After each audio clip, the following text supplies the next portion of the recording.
Hey guys, I welcome you back on our channel Salesforce Tutorials, and today we'll be seeing how do we secure the very first certification of Salesforce, which is the Salesforce Administrator, also known as the ADM 201.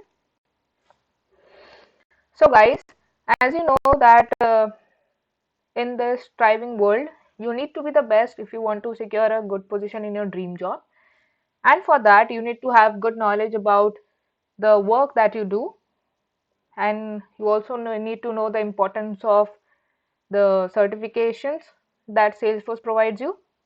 And to become a Salesforce administrator, it opens many doors for you, although you may not know how to get in there.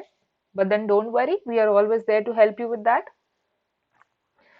So let's see what is the Salesforce administrator exam. So if you're starting with your certification journey, then Salesforce administrator is the very first exam which is the base of all the exams. So you need to get your certified admin credential first, as that is the building block of most certifications, and it requires general Salesforce administration knowledge, or you can say it is more about your configuration stuff of the Salesforce, getting to know how the Salesforce platform is and how does it work, and then ultimately it is great fit for a variety of job roles. So what does a Salesforce admin do basically? A Salesforce admin provides value to the business. And how do they provide value is by automating complex business processes, creating reports and dashboards, and training users on using Salesforce. So to do that, you need to have a good grip on Salesforce CRM, how it works, and what can be done using all the functionalities that Salesforce provides. And if you eliminate any repetitive task, if you can automate it with an Apex code, or you can build some custom solutions, then only you can call yourself as a Salesforce developer, isn't it? Yeah. So what is Salesforce certificate? That is, what is Salesforce ADM certification? So ADM 201 is qualification of fundamental level, which is available for professionals who wish to involve themselves into a Salesforce application in a particular organization. So if you see highlighted in the box, you see certified administrator. So it is the base of all the certifications. Like if you want to be an architect or a technical architect, the first thing, the first base is to get your certificate for a Salesforce admin.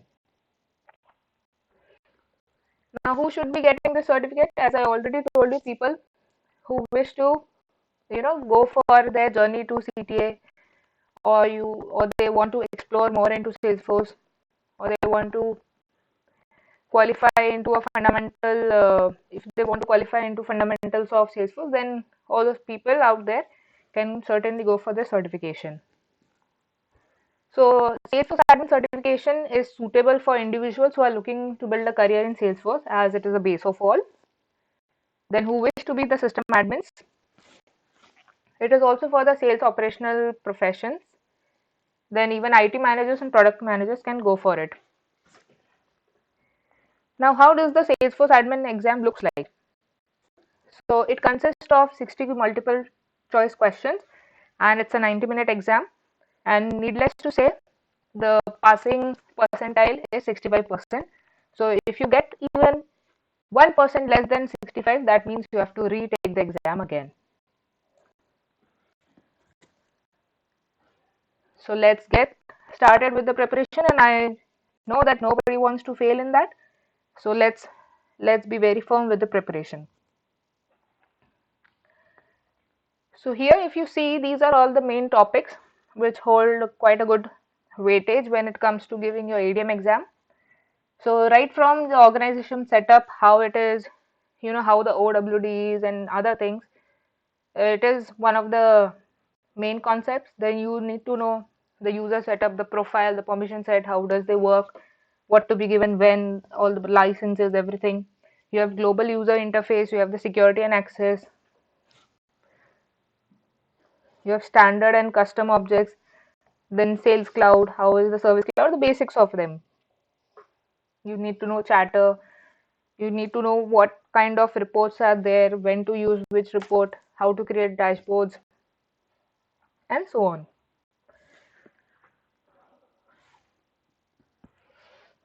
So let's see all of them one by one. So starting with the first one, which is organization setup. So it holds 3% of your overall Salesforce ADM weightage. So in organization setup, it describes the information found in the companies, like for example, the fiscal year, the business hours, the currency management, etc., what the default settings are. And it distinguishes between the various UI features that an administrator controls, including the implications.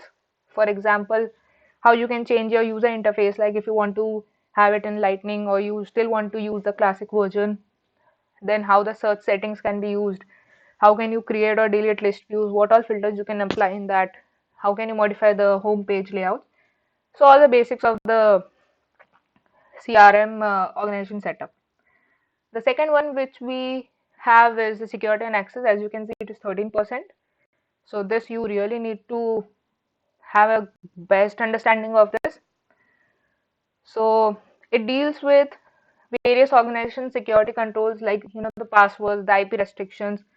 Then do you want two-factor authentication, identity reconfirmation, and in that you will be given a user request scenario wherein you have to tell which security control you can use in Salesforce when it comes to the sharing model. Like, do you really need to control it using the OWD, that is organization wide defaults? You need to know about the role and the role hierarchy, the manual sharing, the sharing rules, public groups, how do you share a record to a user, and so on. So those are things, these kind of questions can come up in your security and access. You might also have the scenarios in which you need to determine the appropriate use of custom profile or a permission set. That is, when do we assign a profile, what all permission should we give, and what all permission we can extend using permission set. So those all things you can read about when it comes to security and access. And do keep in mind that you need to know about this very firmly. Like, it will be even used later when you are applying for any of the other Salesforce certifications. This is one of the base of all. The third one we have is the user setup, which is 7%. So that's a still simple one, like how do we assign the licenses, how can a user reset their passwords, or what the grant access login does, etc. You need to know how to activate the user, deactivate, and what cases can you freeze a user, why is the need to freeze a user, etc. Then here comes one of the important ones, which is the standard and custom objects. So if you see, that is 14% of your total weightage. So in this, you can have questions around describing the standard object architecture and the relationship model. Like you may have questions around master detail, self lookup, or a lookup relation.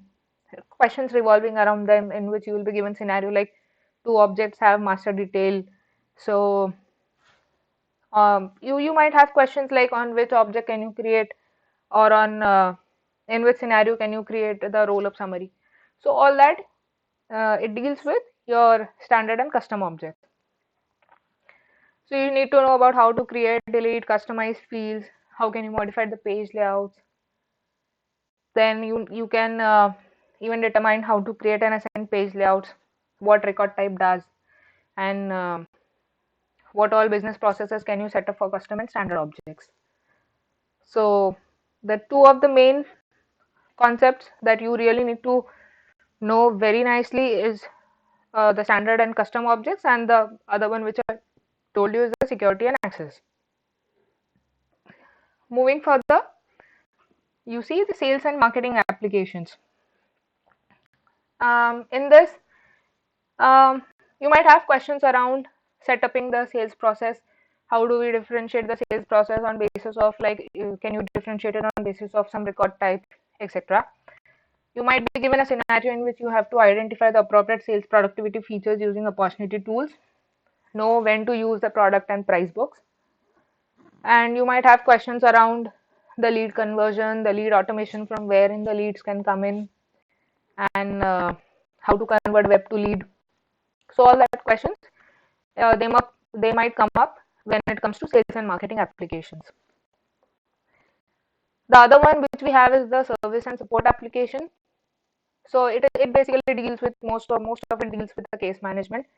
Like how do we create a case? What exactly should be the case process? Whom should it be defined? Whom should it be routed to? Like should it be routed to a particular person, or you want to put the case into a particular queue so that other members of the queue can view it? So you might have questions around this. So you need to know about case management, and then you might have scenarios wherein you have to identify how to automate the case management. Like you need to know the case assignment, as I just talked about. Can you set up some auto response rule? Can you set up some assignment rules? Then you need to know about the web to case, email to case, etc.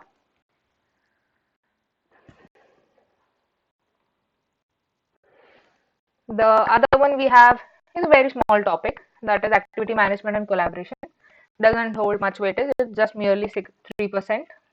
So you might have questions around the activity management, like how do we manage the task, what all kind of events can we create, like can you log a call, or you can create any task, or you can book an appointment. So all that you need to know about in this particular section. Yeah, you also need to know a bit about chatter, like how do we feed to chatter, how can you mention someone in the chatter feed, and so on. Just merely 3%. So you just read about it.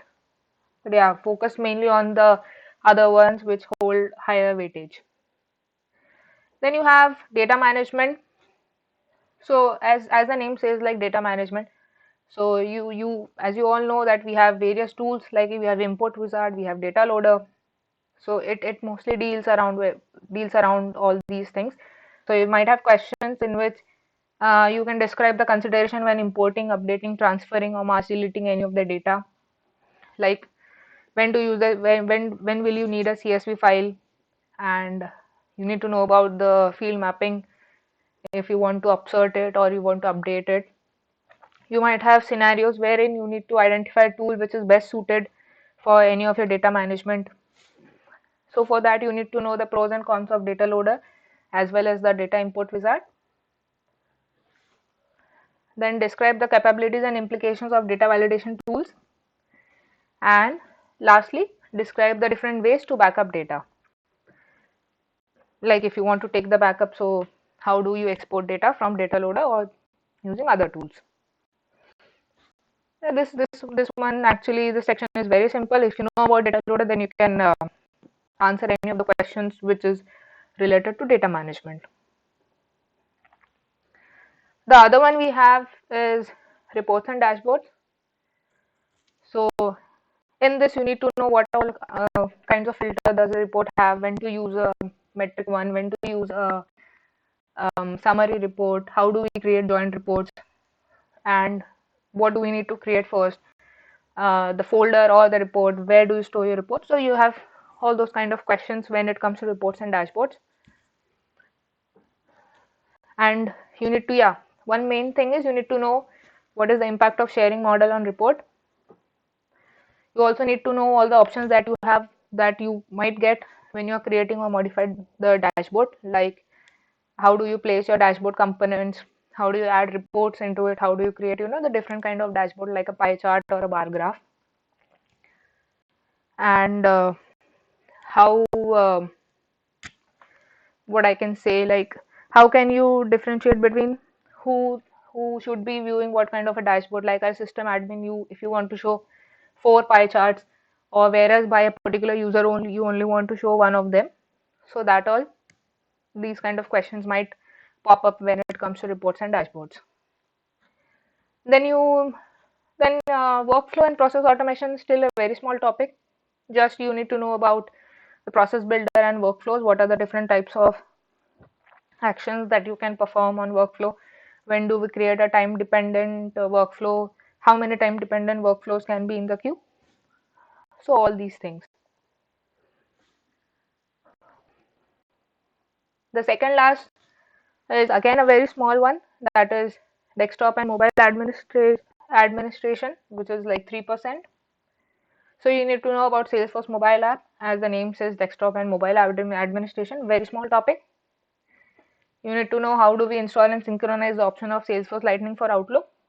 You might have a question or a two around Salesforce Lightning for Outlook. Generally, it doesn't come up, but then still it will be better if you read about it. And then lastly is App Exchange. So what all products can you get from App Exchange? How do you download it? Is it a managed package or unmanaged package? So that might come up.